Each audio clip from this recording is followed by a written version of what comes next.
I heard my own voice screaming for help from inside the woods. I work as a park ranger at Yellowstone National Park. It's demanding work, but the pay is solid and I've always loved being outdoors. Most of my shifts involve patrolling remote areas where cell service is spotty at best, checking on hiking trails, and making sure campers follow safety protocols. The isolation never bothered me until last October. I was doing my usual evening patrol around the Lamar Valley area. The sun was setting behind the mountains, casting long shadows across the meadows. I had maybe 2 hours of daylight left before I'd need to head back to the station. That's when I heard it, a voice calling for help from deep within the tree line. Help me. Please, someone help me. My training kicked in immediately. I grabbed my radio and tried to call it in, but static filled the airwaves. The mountains can interfere with signals, so this wasn't unusual. I marked my location on my GPS and headed toward the sound. The voice came again, more desperate this time. Help, I'm lost. Can anyone hear me? Something felt off about the whole situation. The voice seemed to echo strangely, like it was coming from multiple directions at once. But people get disoriented in the wilderness all the time, especially as darkness approaches. I pushed through the thick undergrowth, following what I thought was the source of the calls. Please, I can't find my way out. I stopped dead in my tracks. The voice, it sounded exactly like mine. Same pitch, same inflection, even the slight rasp I get when I'm tired. I stood there for a moment, thinking I must be imagining things. Stress and long hours can play tricks on your mind. Then I heard it again, clearer this time. It was definitely my voice, but I wasn't speaking.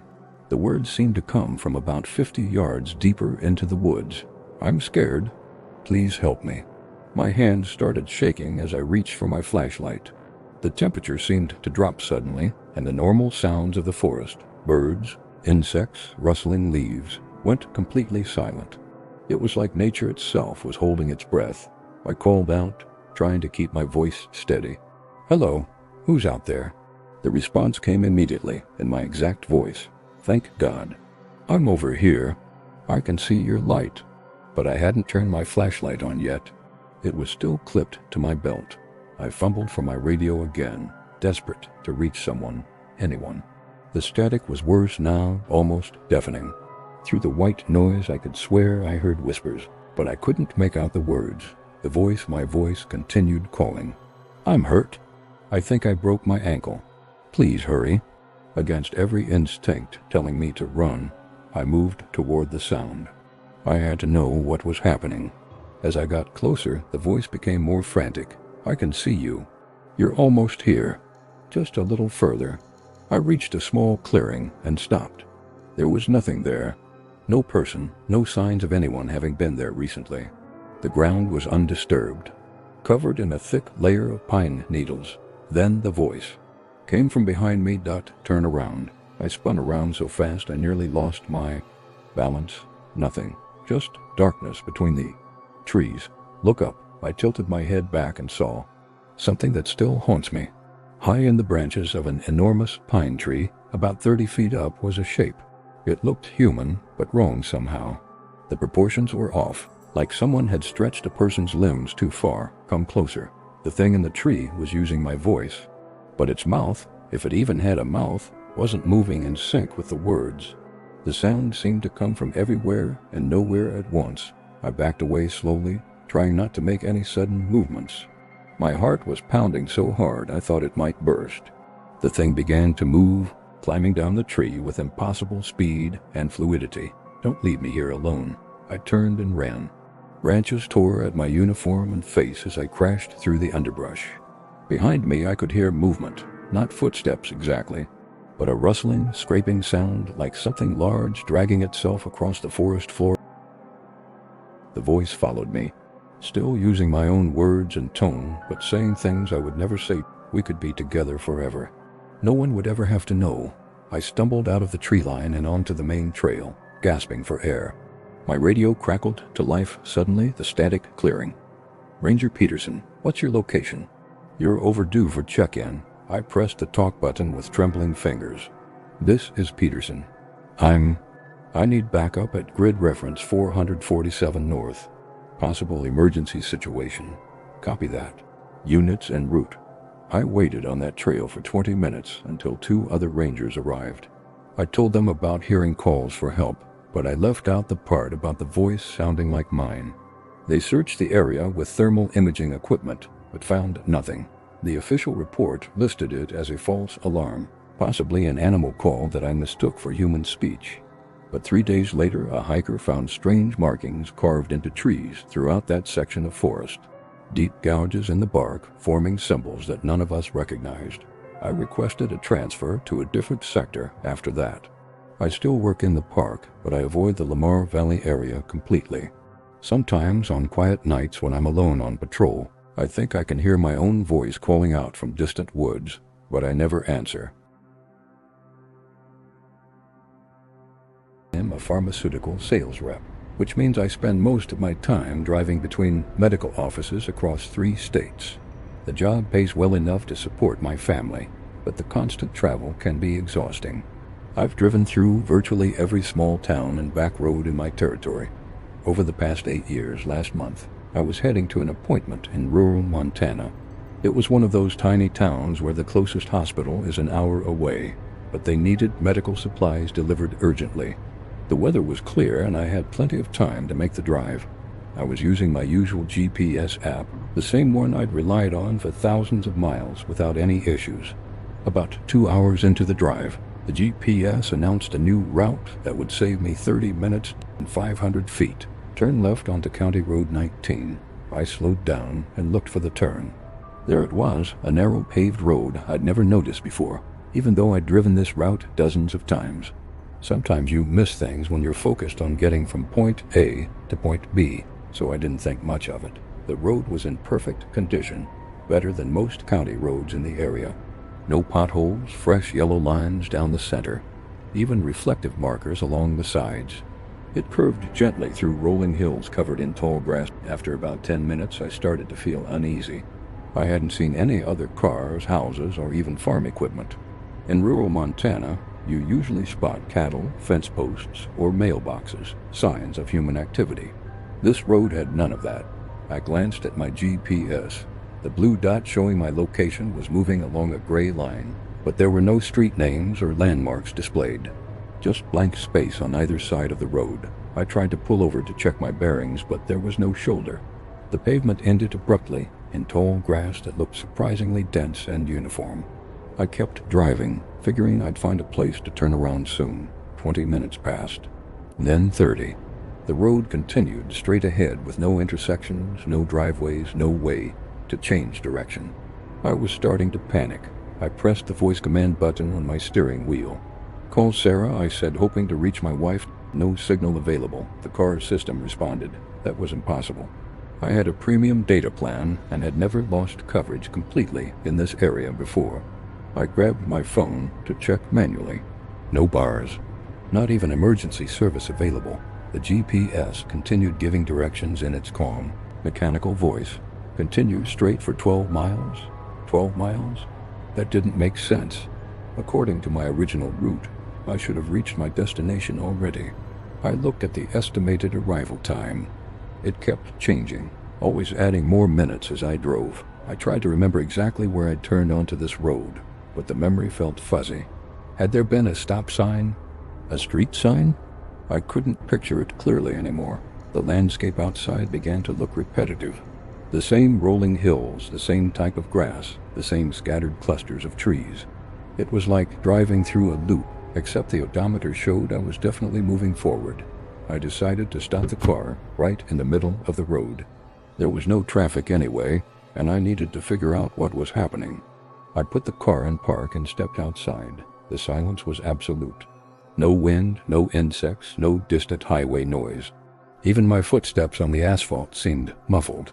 The air smelled clean, almost sterile, without the usual sense of dirt, plants, or livestock you'd expect in rural areas.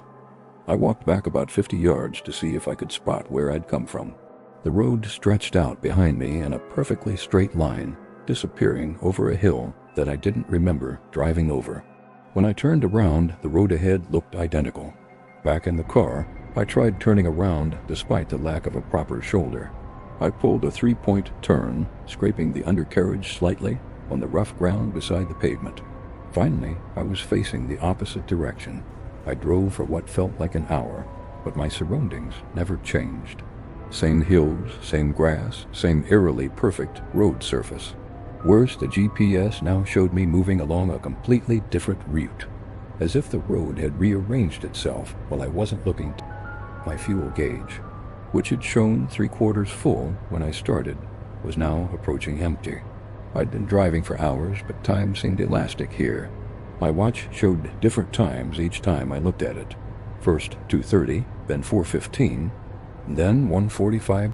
Just as I was beginning to think I might be trapped forever, I crested a hill and saw something different.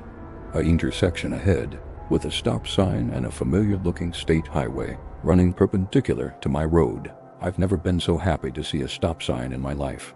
I pulled up to the intersection and looked both ways. Normal traffic was moving along the highway. Pickup trucks, a few cars, even a semi-trailer. Real people going real places. I turned right onto the highway and immediately felt my phone vibrate with incoming messages. Full signal strength returned. The GPS app crashed and restarted, showing my location on a completely normal map. I was exactly where I should have been according to my original route, as if I'd never taken the detour at all. The appointment I was supposed to attend was just 5 miles down the highway. When I got home that night, one researched County Road 19 in that area. According to every official map and database I could find, no such road exists. The land where I drove is marked as private ranchland that's been in the same family for 4 generations. I called the county road department and described the road I'd found. The clerk was helpful but definitive. They had no record of any County Road 19 in that section. The most recent aerial photography of the area showed no roads other than the main highway. I've driven that route 6 more times since then, always paying careful attention to every intersection. I've never seen that turn again. But sometimes, late at night when I'm driving alone, my GPS will recalculate the route unexpectedly. I always ignore those new suggestions now. I work the night shift at a 24-hour emergency veterinary clinic. The hours are brutal, 10 p.m. to 8 a.m., but the pay differential makes it worthwhile, and I've always been more of a night owl anyway. Most of our cases are fairly routine. Pets who've eaten something they shouldn't have, minor injuries, or animals whose conditions worsen during the night when regular vets are closed. I live in a small apartment about 15 minutes from the clinic. It's an older building, but the rent is reasonable, and my neighbors are quiet.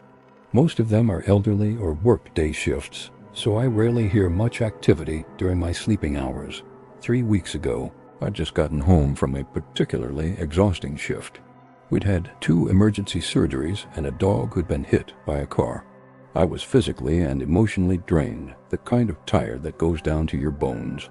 I was in my bathroom, washing my face and getting ready for bed when I heard a soft knock at my front door. It was just past midnight, which immediately put me on edge. No one I knew would visit at that hour without calling first. I dried my hands and walked to the door, listening carefully. Another knock, just as soft and measured as the first. "Who is it?" I called out, not opening the door. A man's voice answered, quiet but clear enough to understand through the wood. "I'm sorry to bother you so late.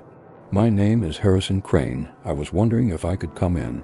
I'd never heard the name before, and something about his tone made me uncomfortable. He sounded polite, almost formal, but there was an underlying sadness that was hard to describe. "I don't know you," I said. "It's very late. What do you need?" There was a pause before he answered. "I need a place to die." My heart started racing. I thought about calling the police, but what would I tell them?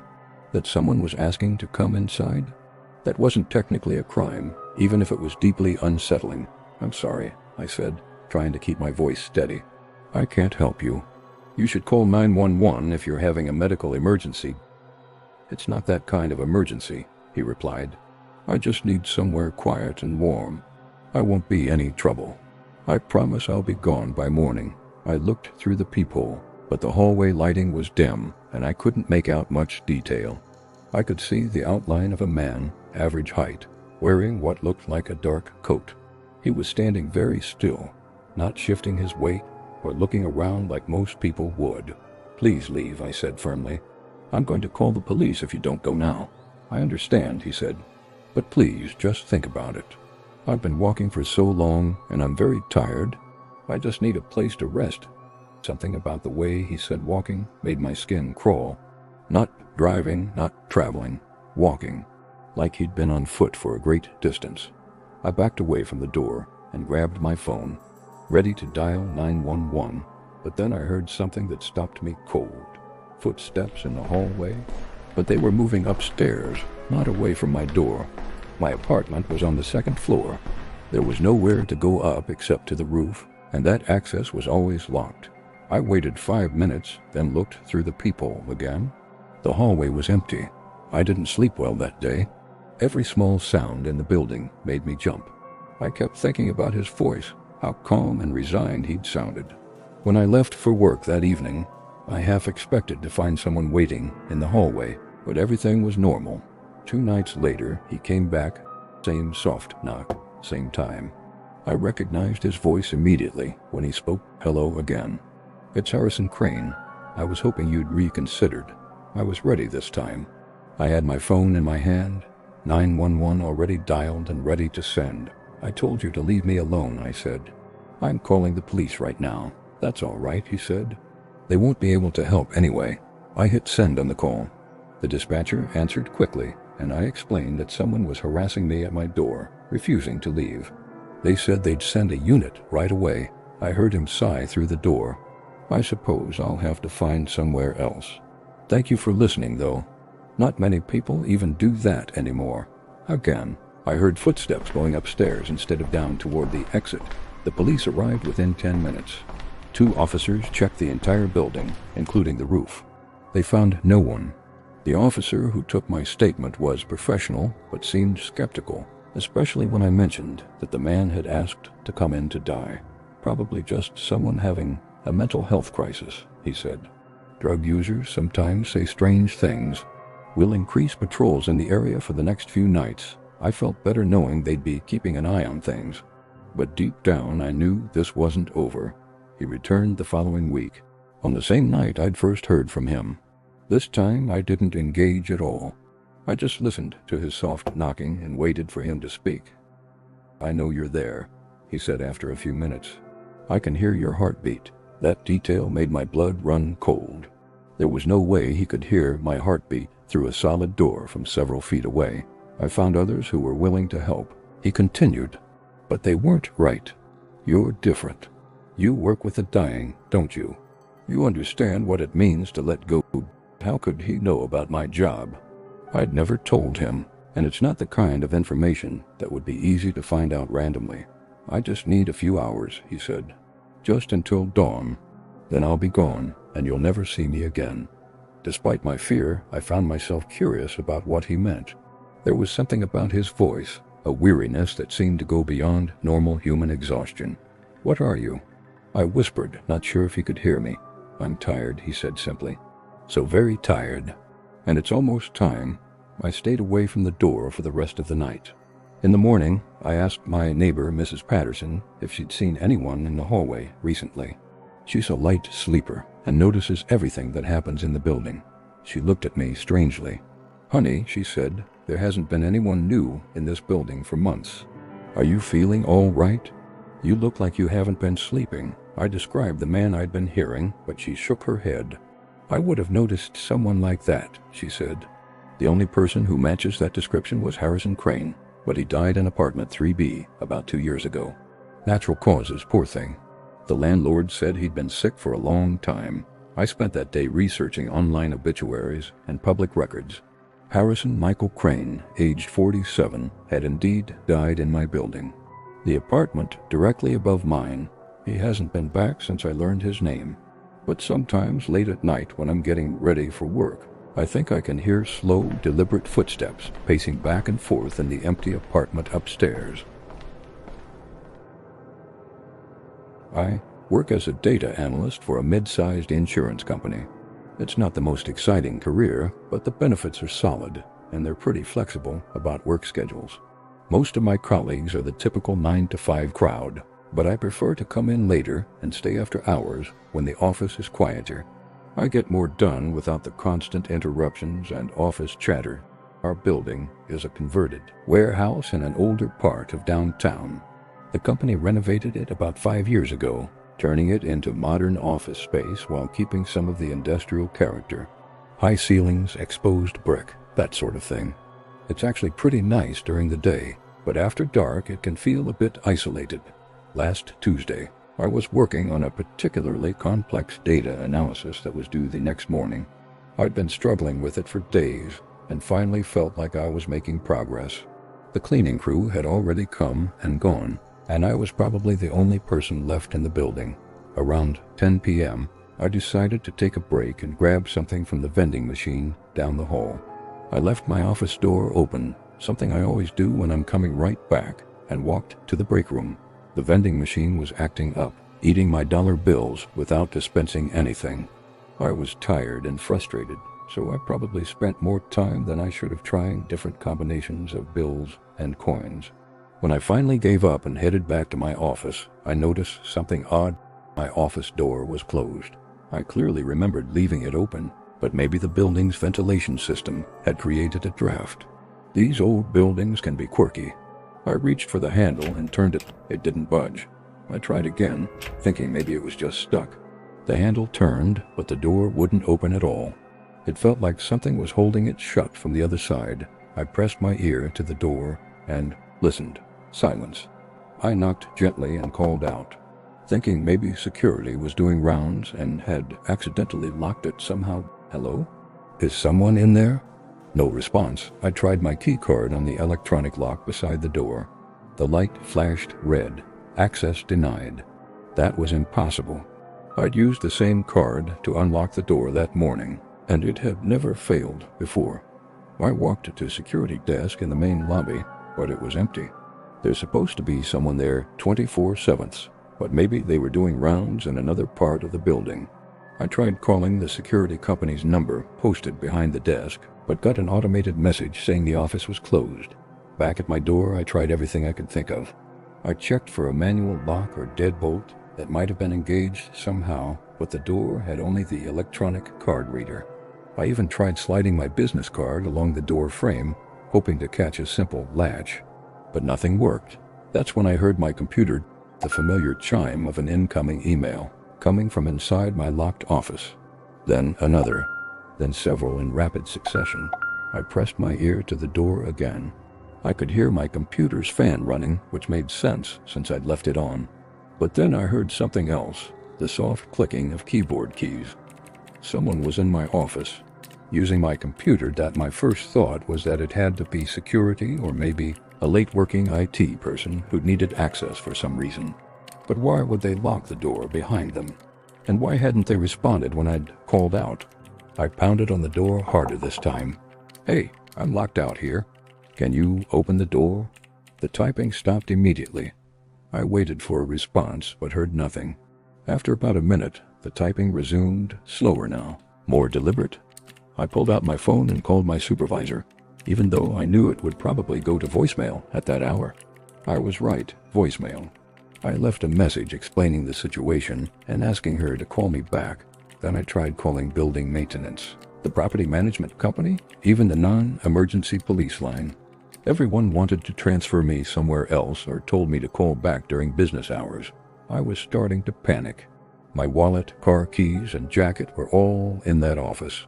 Even if I could get out of the building, I'd be stranded. I decided to wait it out.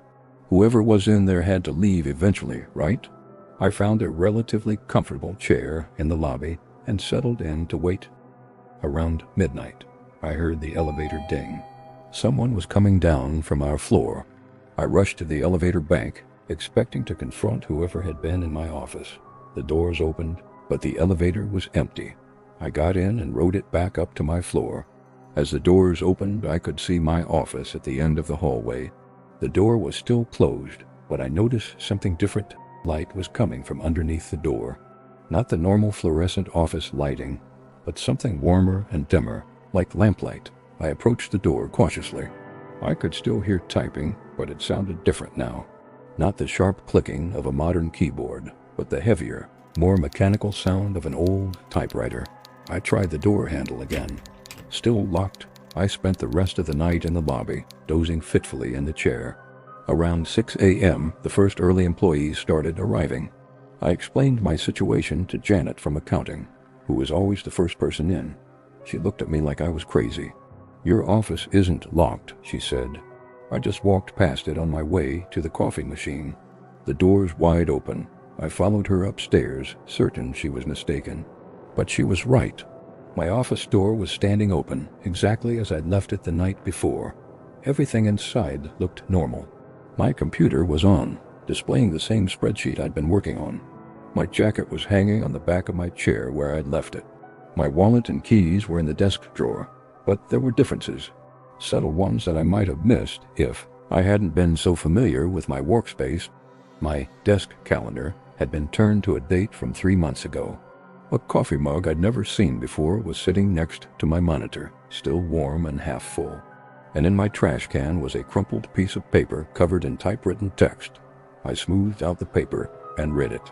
It was a memo dated from 1987 discussing quarterly insurance claims. The letterhead showed the name of a company I'd never heard of, but the address was the same as our building. I asked around the office, but no one knew anything about the building's previous tenants.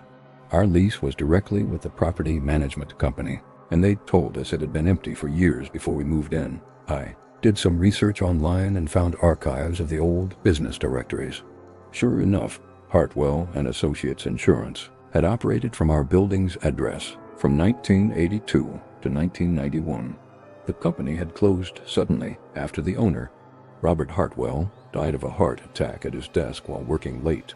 He'd been found the next morning by the cleaning crew, slumped over a typewriter in what is now my office. I requested a transfer to a different office the following week. I told my supervisor I wanted to be closer to home, which wasn't entirely untrue. I just didn't mention that home felt safer than staying late in a place where the previous occupant apparently never left. I'm a property manager for a small apartment complex in Oregon. It's not glamorous work, but it pays the bills, and I like helping people find decent places to live. The complex has 24 units, mostly 1- and 2-bedroom apartments that attract young professionals and college students. Managing rental properties means you see a lot of people come and go. Some tenants stay for years, becoming almost like family. Others disappear in the middle of the night, leaving behind unpaid rent and mysterious messes to clean up. You learn not to get too attached. Last year, I had a tenant named Marcus Chun in Unit 14B. He was a graduate student at the local university, studying something related to psychology or neuroscience. Quiet guy, always paid rent on time, never caused any problems. The kind of tenant you appreciate in this business. Marcus had been living in the apartment for about 8 months when he just vanished. Literally disappeared without a trace. He was current on rent, had no issues with neighbors, and had given no indication he was planning to move. One day he was there, the next day he wasn't. I discovered he was missing when other tenants complained about a smell coming from his apartment. I did a wellness check and found the door unlocked, the apartment empty of personal belongings, but with signs that someone had left in a hurry. Food was still in the refrigerator, some of it rotting. His bed was unmade, and there were clothes scattered on the floor. The police did a brief investigation, but without evidence of foul play, they classified it as a voluntary missing person case. Adults have the right to disappear if they want to. His family filed a report, but Marcus was over 18 and had no history of mental illness or suicidal ideation. I had to clean out the apartment and prepare it for the next tenant. It's one of the less pleasant parts of the job, going through someone's abandoned belongings. I boxed up everything that seemed personal or valuable and put it in storage, hoping Marcus would eventually come back for it. The apartment stayed vacant for about 3 months. The rental market was slow, and frankly, the situation made me uncomfortable. I kept expecting Marcus to show up one day with some explanation, but he never did. Then, 2 weeks ago, I got an application for Unit 14B. The applicant's name was Mark Chen, and when I saw the photo on his driver's license, I nearly dropped the paperwork. He looked exactly like Marcus. Not similar, identical. Same face, same build, same height and weight listed on the license. Even the same thick-rimmed glasses. I stared at the application for a long time, trying to make sense of it. The last name was the same, so maybe they were brothers, twins? But Marcus had never mentioned having a twin brother, and I'm usually pretty good at picking up those kinds of details during the screening process. The driver's license showed Mark's address as an apartment across town. I called the phone number on the application, and when he answered, even his voice sounded exactly like Marcus. "Hi," Mark said when I explained I was calling about his rental application. "I'm very interested in the unit.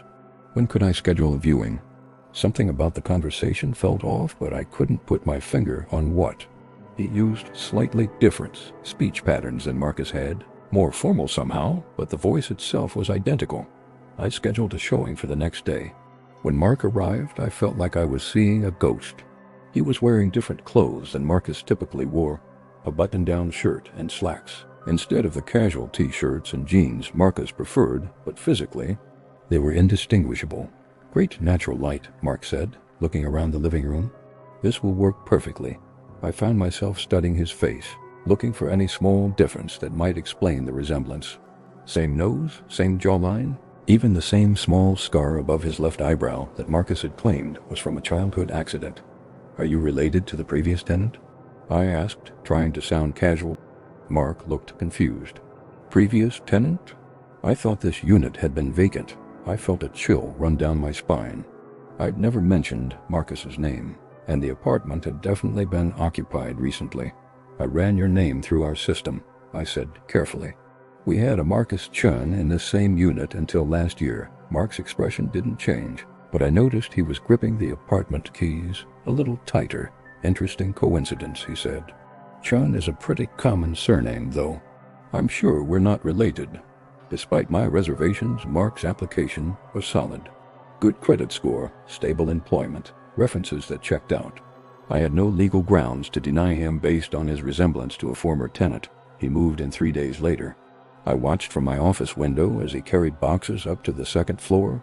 His movements seemed familiar, the same efficient way Marcus had moved his belongings in almost exactly a year earlier. Over the next week, I found excuses to be near Unit 14B more often than usual. I told myself I was being paranoid, but something felt deeply wrong about the situation. Then I noticed a smell. It was the same odor that had led to the discovery of Marcus's disappearance, a musty, organic smell that seemed to seep through the walls. I knocked on Mark's door to check if there were any plumbing issues or problems with food storage. He answered quickly, almost like he'd been standing right behind the door. "Everything's fine," he said, blocking my view into the apartment. "Just some leftover takeout that went bad. I'll take care of it." But as he spoke, I caught a glimpse of the living room behind him. The furniture was arranged exactly the same way Marcus had kept it. Same couch in the same position, same coffee table, even what looked like the same lamp in the corner. That's when I realized what had been bothering me about our phone conversation. Mark had asked about scheduling a viewing, but he'd never actually looked around the apartment during his visit. He'd known exactly where everything was, commenting on features he shouldn't have been able to see yet.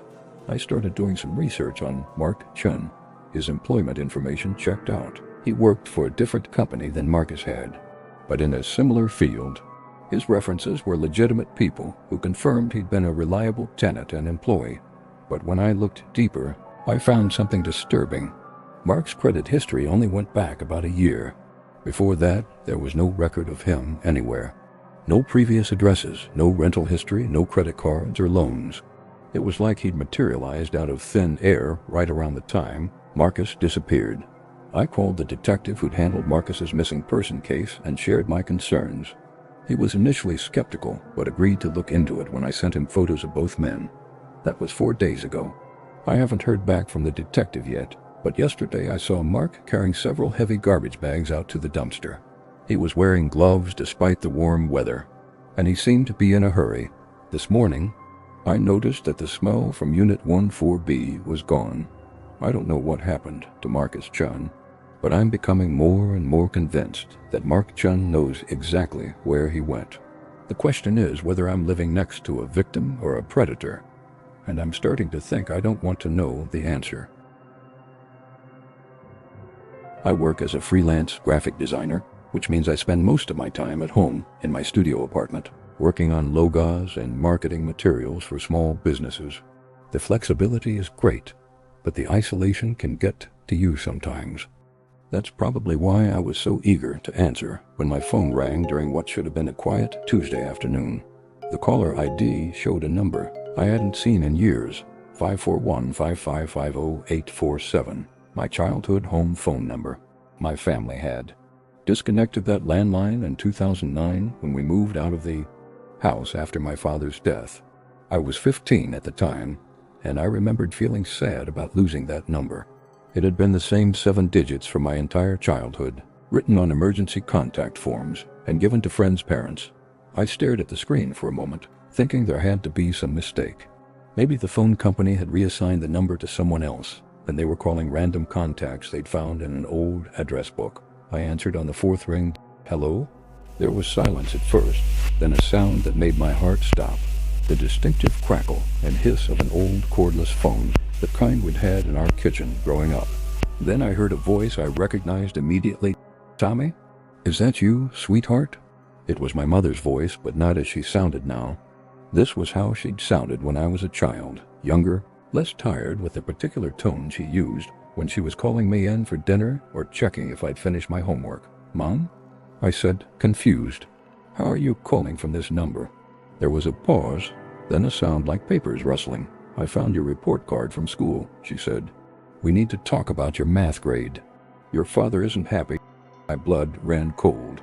My father had been dead for 15 years, and I hadn't gotten a report card since high school. Mom, what are you talking about? Dad's been gone since 2009, and I'm 29 years old. The line went quiet for a long moment. In the background, I could hear sounds that transported me back to childhood. The hum of our old refrigerator, the ticking of the grandfather clock in the hallway, even what sounded like our dog Max barking in the backyard. Max had died when I was 12. Don't be silly, Tommy, my mother's voice said, but now it sounded strained, like she was trying to remember something. You're 10 years old, and you have a spelling test tomorrow. Did you study your words? I was getting scared now. This couldn't be my mother. She knew how old I was, knew about Dad's death, knew we hadn't lived in that house for over a decade. Who is this? I demanded. How did you get this number? The voice that responded wasn't quite my mother's anymore. It was similar, but with subtle differences. A slight rasp that hadn't been there before. Words that came out just a fraction too slow. I'm trying to call my son, it said. But I can't remember. I can't remember what year it is. The background sounds were getting louder now.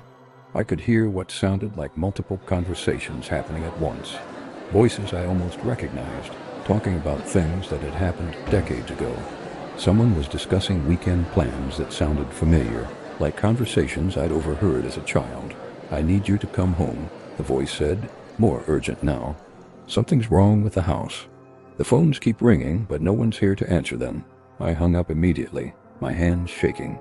I tried to tell myself it was some kind of prank call, maybe someone who'd known my family and was using old information to mess with me. But the details had been too specific, too accurate. I called my mother's current cell phone number. She answered on the 2nd ring, sounding perfectly normal. Hi, honey, she said. What's up? Mom, I said, trying to keep my voice steady. Have you been trying to call me today? No, why? Is everything all right? I explained what had happened, describing the voice and the old phone number. My mother was quiet for a long time. That's impossible, she finally said. That number was disconnected years ago. And, Tommy, you know, I'd never pretend your father was still alive. That would be cruel. I know, Mom, I know. But the person knew things. Details about our old house, about conversations we used to have. Maybe it was someone who lived in the neighborhood, she suggested. Or possibly the phone company made some kind of error with old routing information. We talked for a few more minutes, but neither of us could come up with a logical explanation. After we hung up, I tried calling the old landline number directly. I got a recording saying the number was no longer in service. That night, I couldn't sleep.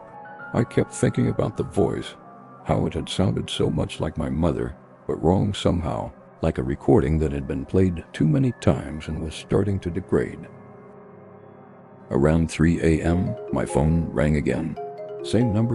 This time I almost didn't answer, but curiosity won out. "Hello?" I said cautiously.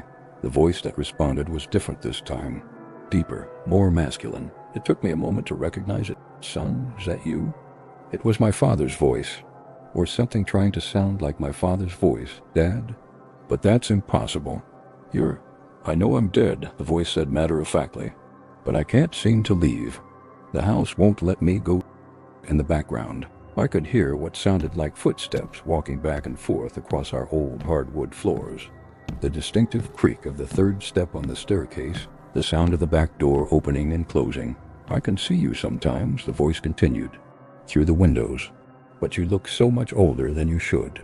"How long have I been gone?" 15 years, I whispered. "That can't be right," he said. "You were just a boy. You were going to help me fix the fence this weekend." I remembered that weekend. It was the last project we'd planned together before he got sick. We never did get around to fixing that fence. "Dad, if this is really you, tell me something only you would know." There was a long pause. When he spoke again, his voice was sad and tired. "You used to have nightmares about monsters in your closet. I would sit with you until you fell asleep, and I'd tell you that I'd always protect you, even when I couldn't be there in person." It was true. Every word of it. Details I'd never shared with anyone, not even my mother. "I'm still trying to protect you, Tommy," he said. "But something's wrong with this place. The house remembers things that aren't supposed to be remembered. It's holding on to voices, on to moments that should have faded away." The line started to crackle with static, and his voice became harder to hear. "Don't answer when it calls again," he said. "It's not really us anymore. It's just a house trying to keep the past alive." The call ended, leaving me staring at my phone in the dark. I wanted to believe it had really been my father, somehow calling to warn me. But deep down, I knew that whatever was using that old phone number wasn't bringing back the dead. It was just echoing their voices, like a broken recording stuck on repeat. The calls have continued, usually in the middle of the night. Sometimes it's my mother's voice, sometimes my father's, occasionally even my own voice as a child. They all say different things, but they're all trying to convince me to come back to the old house. I looked up the property records last week. The house has been empty since we moved out. It's gone through 3 different real estate agents, but no one's been able to sell it. According to the listing, there are issues with the electrical system. Specifically, the phones keep ringing, even though there's no active service to the property. I've never gone back to check. I'm afraid of what I might find there, but sometimes late at night, I think about driving over just to see if the lights are on. I drive long-haul freight for a living, mainly running routes between California and Texas. It's solitary work, but the pay is decent, and I like being on the road. You see a lot of interesting things when you're driving through small towns and empty stretches of highway at all hours of the day and night. I've been doing this for 12 years, and I've picked up my share of hitchhikers over the years.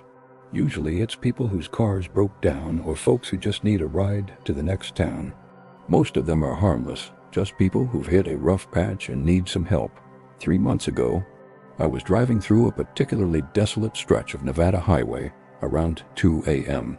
It's the kind of road where you might not see another car for hours, just endless desert on both sides. I was making good time and feeling alert, so when I saw someone standing by the roadside with their thumb out, I decided to stop. It was a woman, probably in her 30s, wearing a light blue dress that looked oddly formal for hitchhiking. She had dark hair pulled back in a neat bun and was carrying a small suitcase. What struck me most was how clean and put together she looked, like she'd just stepped out of a business meeting rather than been walking along a desert highway. I pulled the truck over and rolled down the passenger window. "Need a ride?" I called out. She approached the cab with a grateful smile. "That would be wonderful, thank you. I'm trying to get to Bakersfield." Bakersfield was about 3 hours away, but it was right on my route. I told her to climb in. As she settled into the passenger seat, I got a better look at her. She was pretty in a classic way, with the kind of hairstyle and makeup that reminded me of old. movies from the 1950s. Her dress was well made, but seemed like something my grandmother might have worn. "I'm Sarah," she said, setting her suitcase carefully between her feet. "Nice to meet you." "Sarah, I'm Dale. What brings you out to the middle of nowhere at this hour?"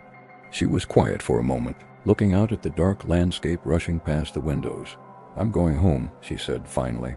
I've been away for a very long time. Something about the way she said it made me curious, but I didn't want to pry. People have their reasons for being on the road, and most of them don't want to share their life stories with a stranger. We drove in comfortable silence for about an hour. Sarah was a polite passenger. She didn't try to change the radio station or make unnecessary conversation. Occasionally, I'd glance over and notice her studying the passing scenery with intense concentration, like she was trying to memorize every detail. Around 3:30 a.m., I started to feel drowsy. It happens sometimes on long hauls, especially during the dead hours when your body wants to sleep. I reached for my thermos of coffee and took a long drink. "Would you like some coffee?" I offered. "It's still hot." Sarah shook her head. "I don't drink coffee anymore," she said. "It gives me terrible headaches." "Fair enough," I said. "I need to stop for fuel in about 20 miles anyway.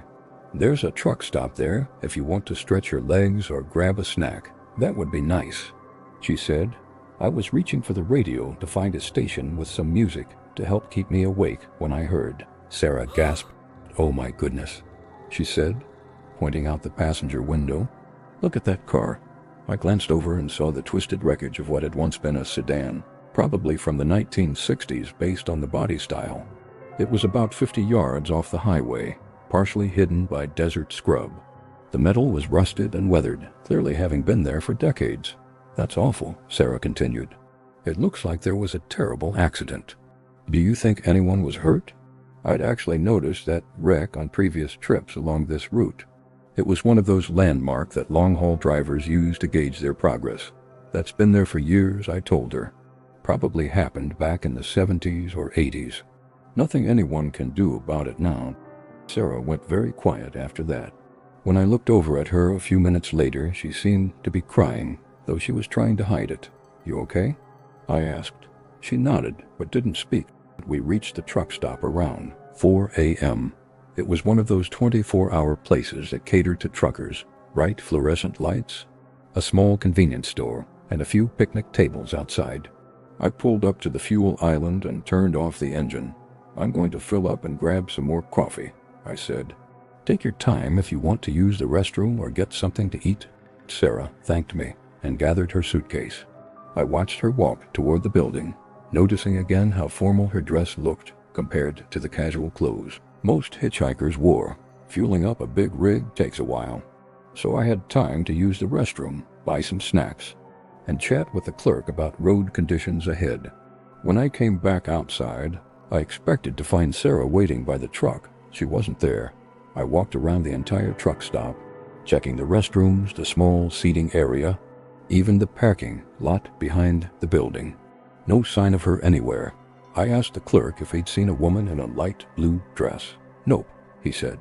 "You're the only customer I've had in the last hour. Been pretty quiet tonight." That was strange.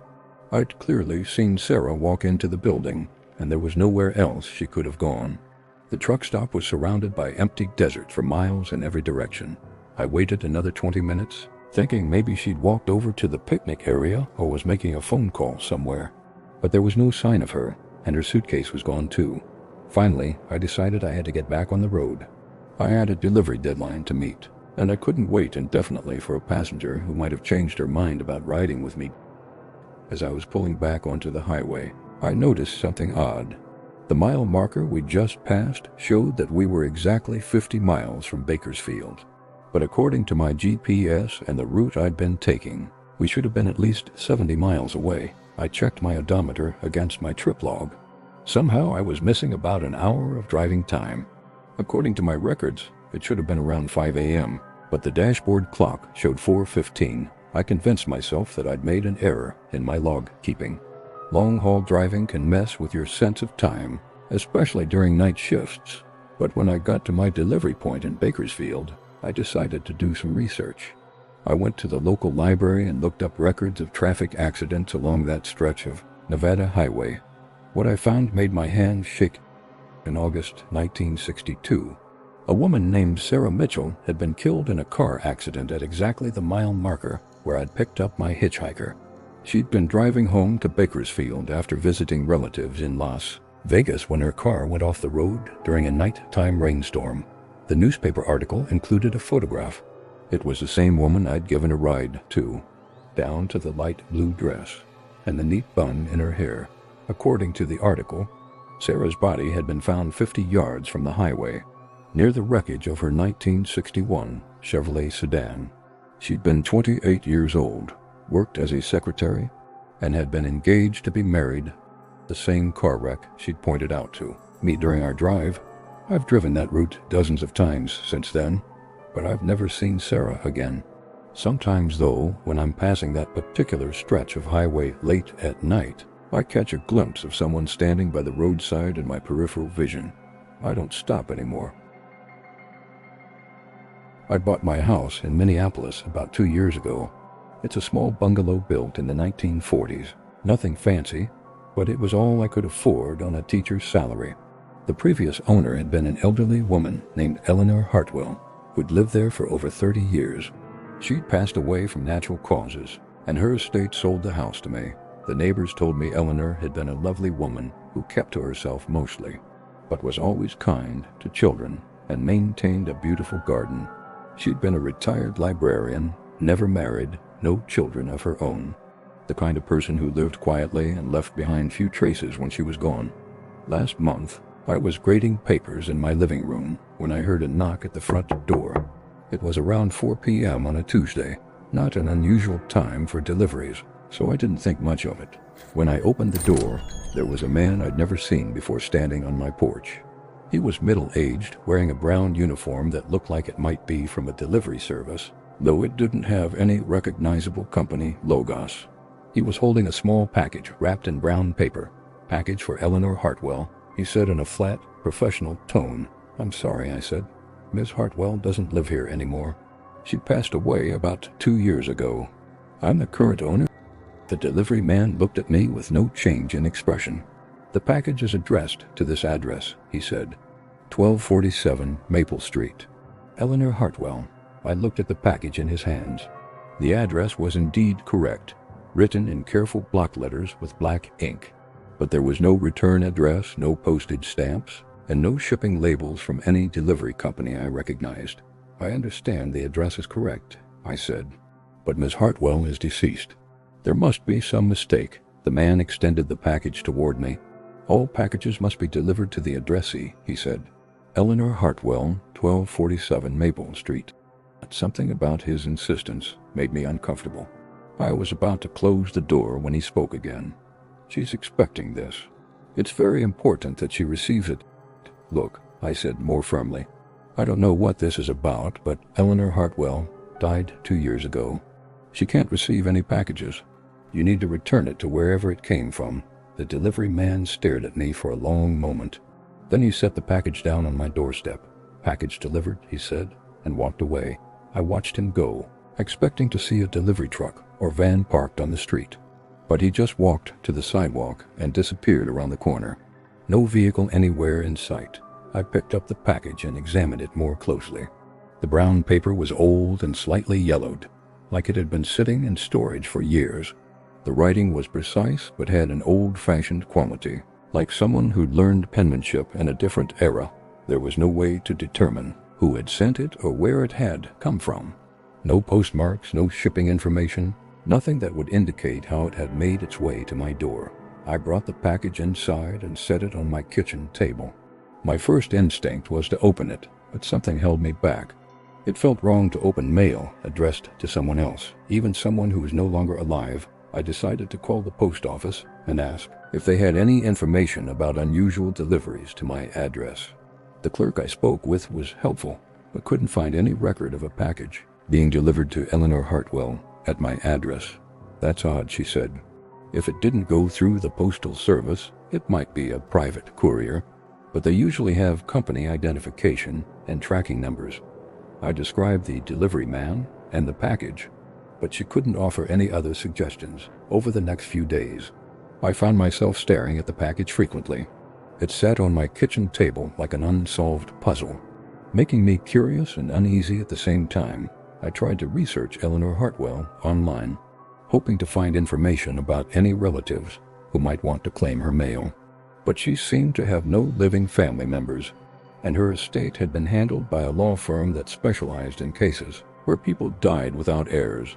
A week after the delivery, I was cleaning out my basement when I found a box of items the estate sale had apparently missed.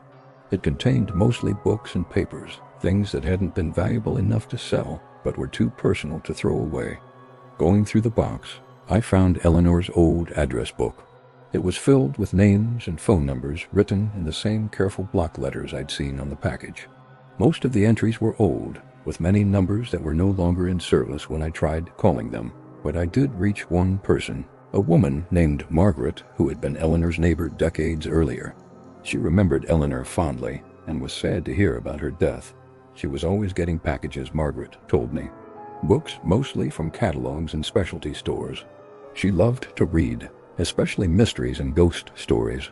Sometimes she'd order things months in advance and then forget about them. That gave me an idea. Maybe the package was something Eleanor had ordered before her death, and it had taken 2 years to be delivered due to some mix-up or delay. I decided to open it. Inside the brown paper was a small wooden box, about the size of a jewelry box.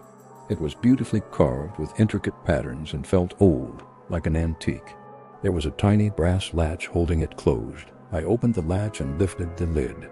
Inside was a collection of old photographs, maybe 20 or 30 black and white pictures that looked like they'd been taken decades ago. The photographs showed a young woman who looked remarkably like Eleanor, though much younger than she'd been when she died. The woman in the photos was probably in her 20s or 30s, with the same gentle smile and kind eyes I'd seen in the picture the real estate agent had shown me. But these weren't just random family photos. Each picture showed the same woman in different locations around my house. Standing in the front yard, sitting on the porch steps, cooking in the kitchen, reading in what was now my living room. As I looked through them, I realized they formed a kind of timeline. The woman aged slightly from photo to photo, and the house itself changed over the years. Different furniture, different decorations, different seasons showing through the windows. The last photograph was different from the others. It showed the woman, now clearly middle-aged, standing in the front hallway of the house. She was looking directly at the camera with a sad expression, and she was holding the same wooden box I'd just opened. On the back of that final photograph, someone had written in pencil, "For whoever comes after me." So you'll know I was happy here. I sat in my kitchen for a long time, looking at the photographs and trying to understand what they meant.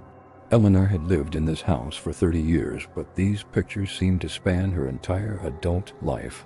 Had she always planned to live here? Had she somehow known, decades in advance, that this would be her final home? And who had taken the photographs? Eleanor had lived alone, with no close family or romantic relationships that anyone knew about. I never found out who sent the package or how it had been delivered, but I kept the photographs, and I've come to think of them as a gift. A way for Eleanor to share her memories of the house with its new owner. Sometimes, when I'm sitting in the living room reading, I imagine I can feel her presence, quietly approving of the changes I've made. It's not frightening or unsettling. It's actually rather comforting, like having a benevolent guardian watching over the place. Though I do wonder sometimes, when my time in this house is over, will someone else receive a mysterious package containing photographs of my life here? I suppose I'll never know. I work as a field service technician for a medical equipment company, which means I spend a lot of time driving between hospitals and clinics, maintaining and repairing various machines. It's steady work with good benefits, and I like the variety of visiting different facilities rather than being stuck in an office all day. Last Thursday, I was finishing up a maintenance call at a small urgent care clinic in a rural part of Colorado. It was one of those places that serves a wide area, probably the only medical facility for 50 miles in any direction. The building was older, maybe from the 1980s, but well-maintained and clean. I'd been working on their X-ray machine for about 3 hours. replacing some worn components and running calibration tests. It was nearly 6 p.m. by the time I finished, and the clinic was closing for the day. The staff was friendly and let me know I could finish my paperwork and see myself out. As the employees were leaving, I realized I needed to use the restroom before starting my drive home. The nearest gas station was probably 20 miles away, so I asked the receptionist if it was okay to use their facilities before I left. "Of course," she said. "The bathrooms are just down the hall past the waiting room. The lights are on a timer, so they might go off, but there's a switch right inside the door." I thanked her and gathered my tools while she locked up the front desk. By the time I made my way to the restroom, the building was empty and quiet. The men's room was small, just 2 stalls and a couple of urinals, but it was clean and recently renovated. I went into the first stall and was just settling in when I heard the main bathroom door open and close.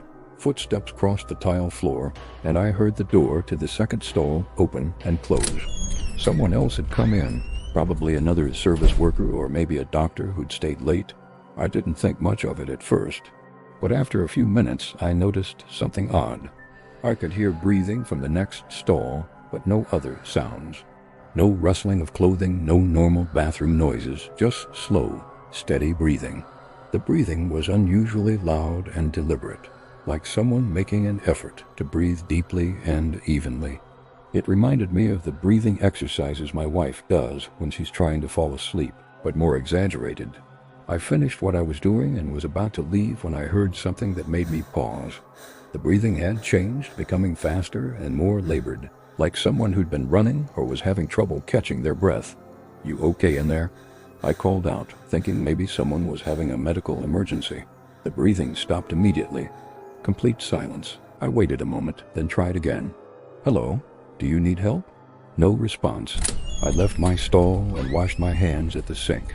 In the mirror, I could see the second stall door was still closed, but I couldn't see any feet underneath it. The gap at the bottom was large enough that I should have been able to see shoes, or at least the bottom of someone's pants. That's when I tried to leave and discovered the main bathroom door wouldn't open. I pushed on it, thinking it might be stuck, but it wouldn't budge at all. The handle turned freely, but the door felt like it was locked or blocked from the outside. I put my shoulder against it and pushed harder, but it was like trying to move a wall. I was starting to panic when I heard the breathing start again. Slower this time, more controlled, but definitely coming from the occupied stall. "Hey," I called out. "I think we're locked in here." The door won't open. The breathing continued, but whoever was in there didn't respond. I pulled out my phone to call for help, but there was no signal. That wasn't unusual in rural areas, but the timing felt ominous. I tried the emergency button on my phone anyway, but it couldn't connect to any network. I examined the bathroom door more carefully, looking for any kind of manual lock or emergency release. There was nothing, just a standard commercial door handle and a closer mechanism at the top. The breathing was getting louder now, almost like someone was deliberately trying to make as much noise as possible. Deep inhales followed by long, slow exhales that seemed to go on forever. "Listen," I said, trying to keep my voice calm. "I'm going to see if I can find another way out of here. If you're having some kind of medical episode, I can try to get help." I went to the small window high on the wall, but it was the kind that doesn't open, and it was too high and too small to be useful anyway. That's when I noticed something that made my blood run cold. The lights had gone out in the hallway outside the bathroom. I could see under the door, and it was completely dark on the other side. The clinic had been well lit when I'd first come in, and the receptionist hadn't mentioned anything about automatic timers for the main building lights. Someone would have had to manually turn off every light in the building. The breathing was becoming more erratic now, sometimes stopping for long periods, then resuming with rapid, shallow breaths. It sounded like someone fighting for air. I knocked on the stall door. "Are you all right? I'm worried about you." The breathing stopped entirely. I waited for several minutes, but heard nothing. Finally, I bent down and looked under the stall door. There was no one there. The stall was empty. No feet, no person, nothing. But I had clearly heard someone enter that stall, and I'd been listening to breathing for nearly 20 minutes. I stood up quickly, feeling dizzy and disoriented. I tried the bathroom door again, pulling and pushing with all my strength, but it remained firmly shut.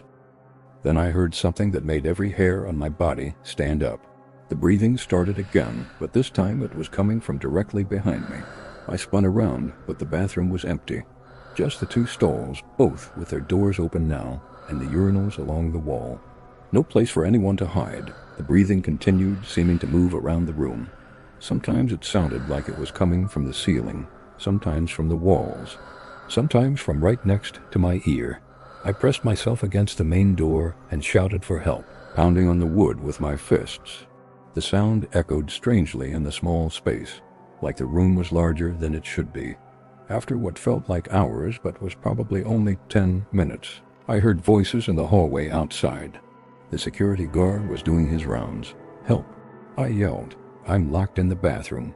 The door opened immediately, swinging inward so easily that I nearly fell backward. "What are you doing in there?" The guard asked. "The building's been closed for over an hour." I looked at my watch. It was nearly 8 p.m. I'd been in that bathroom for almost 2 hours, though it had felt much longer. I tried to explain what had happened, but it sounded ridiculous even to me. The guard was understanding, but clearly thought I'd dozed off or lost track of time. "Strange thing, though," he said as we walked toward the exit. The night cleaning crew mentioned that they sometimes hear weird noises in that bathroom. "Breathing sounds," they said. "Management thinks it might be an issue with the ventilation system." As we passed the reception desk, I noticed something that made me stop. There was a small memorial plaque I hadn't seen earlier, mounted on the wall near the entrance, in memory of Dr. James Morrison, 1956 to 2003, dedicated physician who served this community for 20 years. Asterisk below the plaque was a photograph of a middle-aged man with kind eyes and a gentle smile. The guard noticed me looking at it. Dr. Morrison was the original owner of this clinic, he explained. Had a heart attack right here in the building. They found him in the bathroom, actually. Poor guy was trying to get help, but couldn't breathe. I left the building that night with more questions than answers. But I've never forgotten the sound of that breathing, desperate and labored, like someone fighting for air that wouldn't come. Sometimes I wonder if Dr. Morrison is still trying to get help, still struggling to breathe in a bathroom where no one can hear him, except for the people who get trapped in there with him. I never thought much about computer security until last month. I'm a freelance graphic designer, so my laptop is basically my lifeline. I work mostly at night when clients aren't bothering me with revisions, surviving on energy drinks and the occasional pizza delivery. The pay varies wildly depending on the project, but it keeps me going. It was around 2 a.m. on a Tuesday when I decided to clean up my hard drive. I'd been putting it off for weeks, and my storage was getting dangerously low. I was digging through old folders, deleting duplicate files and forgotten downloads, when I stumbled across something that made my stomach drop. There was a folder I'd never seen before, buried deep in my system files. It was named with a random string of numbers and letters, something like X7B 9K2 M4P. What caught my attention wasn't the name, though, it was the size. This folder contained over 300 files, each one several megabytes large. My first thought was that it might be some kind of system backup or maybe corrupted data from a software update. I almost deleted it without looking, but curiosity got the better of me. I double-clicked to open it. What I saw inside that folder still haunts me. Photo after photo filled my screen, all of them showing the same thing. Me, sleeping. The images were taken from different angles around my bedroom. Some were shot from the foot of my bed, others from the side. A few were taken from what looked like my closet. The timestamps showed they'd been captured over the course of several months, sometimes multiple photos per night. I scrolled through them with shaking hands. In some pictures, I was curled up under my blankets. In others, I was sprawled out with one arm hanging off the bed. There were photos of me tossing and turning, others where I was completely still. The quality was surprisingly good, like they'd been taken with a decent camera, not some grainy security footage. What terrified me most was how peaceful I looked in every single one. I had no idea any of this was happening. No memory of waking up to strange sounds or feeling like someone was watching me. Nothing. I think I sat there staring at the screen for 20 minutes, just trying to process what I was seeing. My mind was racing with questions. Who had taken these? How had they gotten into my apartment? And most importantly, how had these photos ended up on my computer? I started examining the metadata of the files, hoping to find some clue about their origin. That's when I noticed something even more disturbing. The photos weren't just stored on my computer, they were being actively sent to it. The most recent ones were from just 3 nights ago. I remember my hands trembling as I checked my recent activity logs. Someone had been remotely accessing my computer for months. They'd installed some kind of surveillance software that I'd never noticed. But it wasn't just monitoring my screen or keystrokes. Somehow they were also controlling a camera in my bedroom. I immediately started searching my apartment, looking for any kind of hidden camera or recording device. I checked every corner, every shelf, every piece of furniture. I even took apart my smoke detector and examined my alarm clock. Nothing. I couldn't find any physical device that could have taken these photos. That's when I realized the photos might be coming from my own laptop. I positioned it on my nightstand sometimes when I was charging it overnight. The built-in camera faced directly toward my bed from that angle. Someone had been remotely activating my webcam while I slept. I covered the camera with tape immediately and ran every antivirus scan I could find. The results showed multiple pieces of malware that had somehow bypassed my security software. Remote access Trojans, keyloggers, and something called a rat that I'd never heard of before. While the scans were running, I kept looking through the photos, trying to understand the timeline. The earliest ones were from about 8 months ago, right around the time I'd downloaded some cracked software for a project I couldn't afford to buy legitimate licenses for. I'm pretty sure that's how they got in, but knowing how it happened didn't make it any less violating. Someone had been watching me sleep for months. They'd seen me at my most vulnerable, captured hundreds of moments when I thought I was completely alone and safe.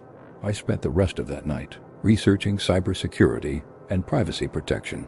I learned about webcam hijacking, about how easy it is for hackers to gain access to personal devices. I found forums full of people sharing similar experiences, talking about finding strange files on their computers or getting blackmail messages with photos they never knew were taken. The worst part wasn't just the invasion of privacy. It was the realization that this person, whoever they were, had been building some kind of collection.